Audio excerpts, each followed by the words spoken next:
Last year एक continent बहुत ज़्यादा चर्चा में रहा जो नया खोजा गया था, जिसको हमने कहा ये 8वां महाद्वीप है और वो महाद्वीप था ज़ीलैंडिया। ज़ीलैंडिया नाम का महाद्वीप बहुत चर्चा में रहा पिछले साल। आप लोगों ने ज़रूर इसके बारे में सुना होगा। अब ये कुछ दिन पहले फिर से चर्चा में आ गया है। आप देख सकते हैं, ये है लाइफ साइंस का ऑफिशियल ट्वीट जिसमें ये कह रहे हैं a hidden continent birth a new subduction zone near New Zealand. इसका मतलब ये है कि न्यूजीलैंड के पास एक नया सबडक्शन जोन क्रिएट कर रहा है ज़ीलैंडिया। नमस्कार साथियों, स्वागत है आप सभी का एकलव्य पीसीएस में और आज हम जानेंगे ये पूरी स्टोरी क्या है। विद्यार्थियों, न्यूजीलैंड की सतह के नीचे एक नई टेक्टोनिक प्लेट बन रही है और इस टेक्टोनिक प्लेट को बना रहा है कौन? ज़ीलैंडिया। ज़ीलैंडिया एक नया सबडक्शन जोन क्रिएट कर रहा है और अगर इस टेक्टोनिक प्लेट में जरा सी भी हलचल होती है, जो कि होने की पूरी संभावना है क्योंकि यहाँ पर इस प्लेट का सबडक्शन हो रहा है, तो इस हलचल की वजह से, इस टेक्टोनिक प्लेट में हलचल की वजह से भयानक भूकंप और सुनामी जैसी आपदाएं उत्पन्न हो सकती हैं। तो आइए जानते हैं इस पूरे टॉपिक को कि ये टॉपिक क्या है और इसके बारे में सारी जानकारी लेते हैं।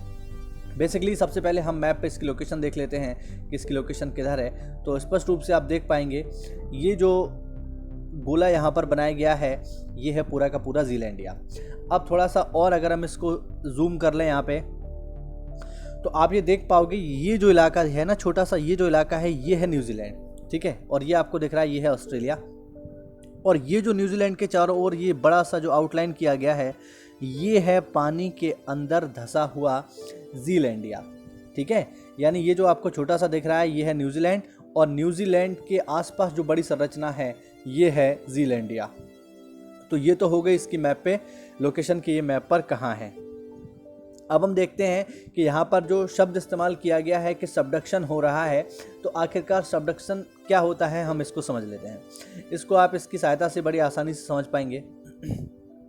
देखिए, इसको आप बड़ी आसानी से यहाँ पर समझ सकते हैं। यहाँ पर आपको दो चीज़ें दिख रही होंगी। देखिए, सबडक्शन कब होता है? सबडक्शन तब होता है जब कॉन्टिनेंटल प्लेट हो और ओशनिक प्लेट हो, इनमें आपस में टकराव हो। तो जब ओशनिक प्लेट और कॉन्टिनेंटल प्लेट आपस में टकराती हैं तब सबडक्शन की घटना होती है। बेसिकली यहाँ पर आप देख पाओगे कि ये जो प्लेट है ये है ओशनिक प्लेट और ये जो वाली प्लेट है ये है कॉन्टिनेंटल प्लेट। यानी हिंदी में इसे हम कहें तो ये है महासागरीय प्लेट और ये है महाद्वीपीय प्लेट। एक बात हमेशा ध्यान रखेंगे कि इन दोनों प्लेटों में, यानी ओशनिक प्लेट में और कॉन्टिनेंटल प्लेट में, इन दोनों प्लेटों में ओशनिक प्लेट ज़्यादा भारी होती है। अब चूंकि ज़्यादा भारी होती है तो जब भी ओशनिक प्लेट और कॉन्टिनेंटल प्लेट में टकराव होता है तो ऐसी स्थिति में क्या होता है? ऐसी स्थिति में चूंकि ओशनिक प्लेट भारी है इसलिए ये नीचे की ओर धंस जाती है और कॉन्टिनेंटल प्लेट जो कि हल्की है वो इसके सहारे ऊपर की ओर बढ़ने लगती है। इसी जगह को हम कहते हैं सबडक्शन जोन, जहां पर एक भारी प्लेट नीचे की ओर धंसने लगती है। अब जैसे जैसे ये प्लेट नीचे की ओर जाएगी ये संपर्क में आएगी एस्थेनोस्फीयर के। एस्थेनोस्फीयर क्या है?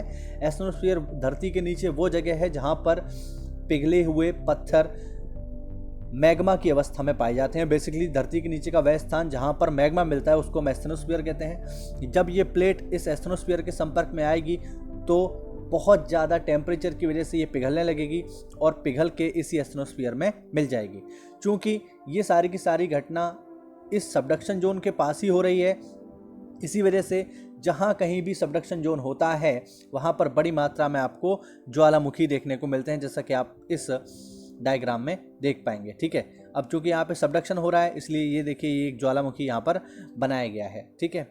अब ये ज्वालामुखी है, अगर ज्वालामुखी धरती के ऊपर हो तब तो ज्वालामुखी फटेगा ही फटेगा, है ना।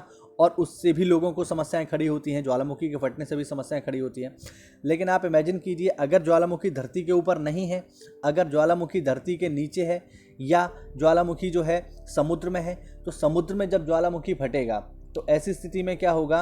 वहाँ पर भूकंप की घटना आएगी और भूकंप की घटना जब होगी वहाँ पे तो बड़े पैमाने पे सुनामी भी उत्पन्न होगा।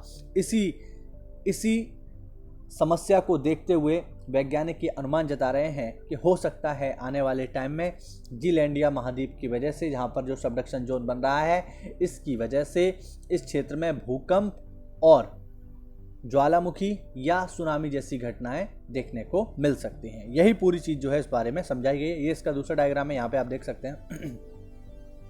ठीक है, यहाँ पर आप देख पाओगे ये है ओशनिक क्रस्ट, ये है कॉन्टिनेंटल क्रस्ट, ये नीचे की ओर जा रही है। अब चूंकि ये नीचे की ओर धंसेगी तो इस पूरे एरिया में क्या होगा, अर्थक्वेक की घटनाएं उत्पन्न होंगी, यानी भूकंप की घटनाएं उत्पन्न होंगी। और चूंकि ये जो है नीचे की ओर धंस रही है ना, एस्ट्रोस्फीयर में, तो यहाँ पर ज्वालामुखी भी उत्पन्न होंगे। और ये जो इलाका है, ये जो आप देख पा रहे हैं जहाँ पर ये प्लेट नीचे की ओर जा रही है, इसी को हम कहते हैं सबडक्शन जोन। ध्यान रखिएगा।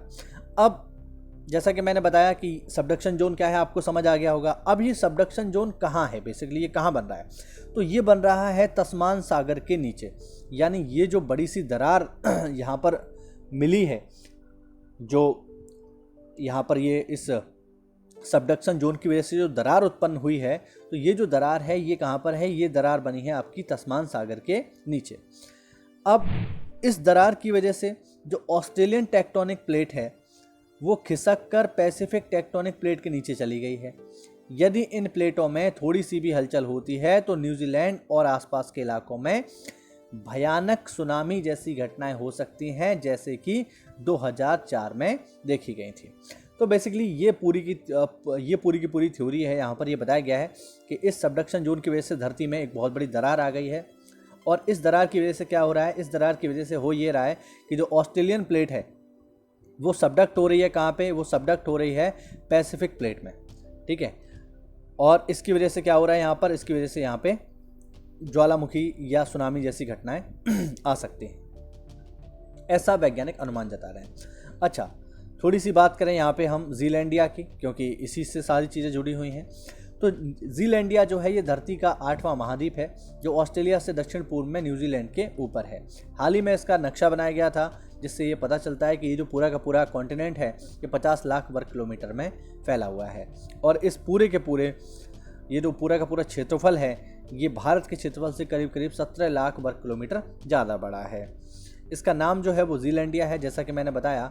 और ये जो है ज़्यादातर समुद्र में ही है, यानी ये ऊपर की ओर नहीं है। ये अगर हम देखें तो समुद्र में ही है, जैसा कि आप देख पाएंगे कि जीलैंडिया का ज़्यादातर हिस्सा समुद्र के अंदर है।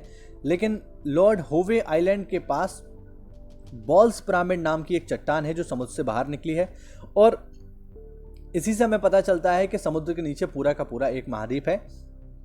ये आप देख सकते हैं, ये है वो चट्टान जो समुद्र से बाहर निकली हुई है, और इसी चट्टान के नीचे पूरा का पूरा महाद्वीप समुद्र में डूबा हुआ है। अच्छा, ये कब समुद्र में डूब गया था, तो जैसा कि आप देख पाएंगे कि ये जो है करीब करीब 2.30 करोड़ साल पहले, यानी 2 करोड़ 30 लाख साल पहले ये समुद्र में डूब गया था, और हो सकता है आने वाले समय में ये फिर से बाहर आ जाए। तो ये पूरा का पूरा टॉपिक था जिसे मैंने कवर किया। उम्मीद करता हूँ आपको समझ आया होगा सबडक्शन जोन क्या होता है, कहाँ पर ये पूरी की पूरी घटना चल रही है, और इससे क्या क्या नुकसान हो सकते हैं। अगर वीडियो अच्छा लगा हो तो वीडियो को लाइक करें, चैनल को सब्सक्राइब करें। मिलते हैं अगले वीडियो में, तब तक के लिए जय हिंद, जय Bharat, stay home, stay safe.